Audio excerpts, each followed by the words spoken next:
এরা টু পাইস father mother আঙুল নাচিয়ে পুলিশকে আক্রমণ বাঁকুড়ায় টিএমসি সাংসদের। একসময় তৃণমূল সাংসদ মহুয়া মৈত্র সাংবাদিকদের দু পয়সার সাংবাদিক বলে কটাক্ষ করতে গিয়ে চরম বিতর্কের মুখে পড়েছিলেন। এবার তৃণমূলেরই আরেক সাংসদ আক্রমণ করলেন পুলিশকে।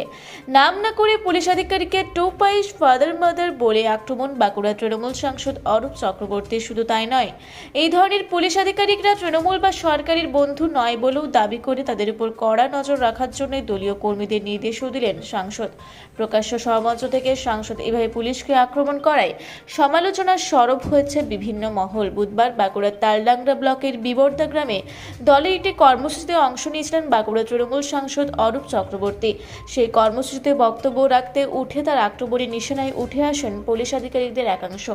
নাম না করে তালডাংরা থানার পুলিশের এক আধিকারিককে দাম্ভিক হিসেবে দাবি করে সাংসদ বলেন, একজন সাংসদ এলাকায় আসছে, একটি পুলিশের গাড়ি পথ দেখিয়ে তাকে সেখানে পৌঁছে দিতে এদের লজ্জা হয়।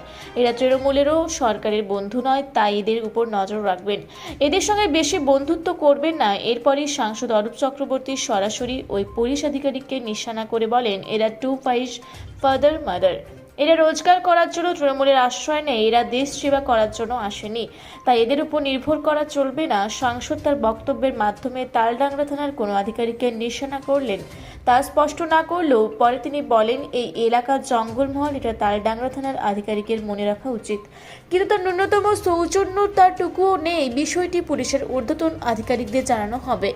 বিজেপি নেতা এলে তো পেছন পেছন নেংটি কুকুরের মতো দৌড়ে বেড়ায়। সাংসদের এমন মন্তব্যের সমালোচনায় সরব হয়েছে বিজেপি। গেরুয়া শিবিরের দাবি, সাংসদ প্রকাশ্যে স্বীকার করে নিয়েছেন পুলিশ দুর্নীতিগ্রস্ত। তৃণমূলের দলদাস ইনরেসপন্সিবিলিটি, কাজের রেসপন্সিবিলিটি নেই। আমরা যে মিটিং করতে যাবো একজন এমপি কোন জায়গায়, সেইটুকু দেখিয়ে দেওয়ারও লোক নেই। ঠিক আছে, খালি পুলিশ গাড়িটা পাঠায় আর মিটিং প্লেসে বস করিয়ে রাখে। যে সমস্ত অফিসারদের পাঠায় তাদের কোনো রেসপন্সিবিলিটি নেই। এটা জঙ্গলমহল, তাদের মনে রাখা উচিত। আমি ওটা জানিয়ে দেবো, ওদের সুপিরিয়র অফিসারদের জানিয়ে দেবো যে একজন এমপি যদি যায় এলাকাতে, তাকে কি রাস্তাটুকু দেখানোর মতো ন্যূনতম সৌজন্য তাদের নেই। বিজেপি নেতা হলে তো পিছনে পিছনে দৌড়ে বেড়ায় নেগেটিভ করে। চলো, ওটা আমার খারাপ লেগেছে, আমি কর্মীদেরকে সজাগ করে দিচ্ছি। কেমন হয়েছে দেখবেন। প্রথমত একজন সাংসদ তিনি পরোক্ষভাবে স্বীকার করে নিলেন যে আইসিরা দেশ সেবার জন্য আসেননি, তারা রোজগার করার জন্য এসছেন এবং তৃণমূলের ছত্রছায়া থেকে তারা রোজগার করেন। এটা একজন সাংসদ তিনি প্রকাশ্যে বলে দিলেন, অর্থাৎ আইসিরা এখানে তোলা আদায় করছেন সেটা তিনি স্বীকার করে নিলেন।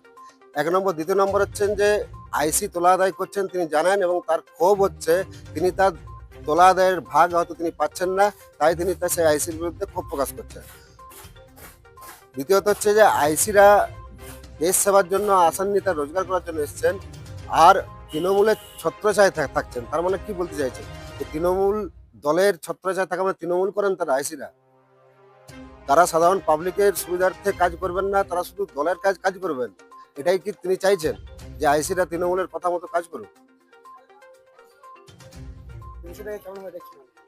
বিষয়টা পরিষ্কার হয়ে যাচ্ছে যে আইসিরা তোলা আদায় করেন, সেটা একজন সাংসদ নিজেই স্বীকার করে নিচ্ছেন। অর্থাৎ একজন তৃণমূল কংগ্রেসের সাংসদ তিনি নিজেই বলছেন যে তার আইসিরা তোলা আদায় করেন।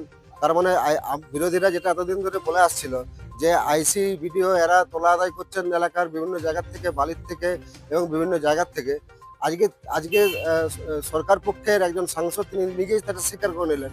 অর্থাৎ বিরোধীরা যেটা বলে আসছিল সেটা সত্য প্রমাণিত হলো। এবং তিনি বলছেন যে তার ফর্মালিটি বা তার কোনো দায়িত্ব নিয়ে একটা পুলিশ ভ্যান পাঠিয়ে দিচ্ছে, নকলি যেটাই হচ্ছে সেখানে আজকে কোনো। তার ক্ষোভটা তো অন্য জায়গায়, তিনি যে তোলা আদায়ের ভাগ পাচ্ছেন না তাই তিনি ক্ষোভ প্রকাশ করছেন। আপনার নাম? আমার নাম বিপত্তান সেন, ভারতীয় জনতা পার্টি। দেখান অথচ দল ভাঙার কাজে তারা অগ্রণী ভূমিকা নেন, তাদেরকে বিশ্বাস করবেন না। আমি লজ্জিত আপনাদের কাছে বলতে, তালডাংরা থানার পুলিশ অফিসার তিনি এত দাম্ভিক যে একজন সংসদ আপনার এলাকায় আসছেন। বাঁকুড়া থেকে দেবনাথ মধুকের রিপোর্ট, রূপসী বাংলা মিডিয়া।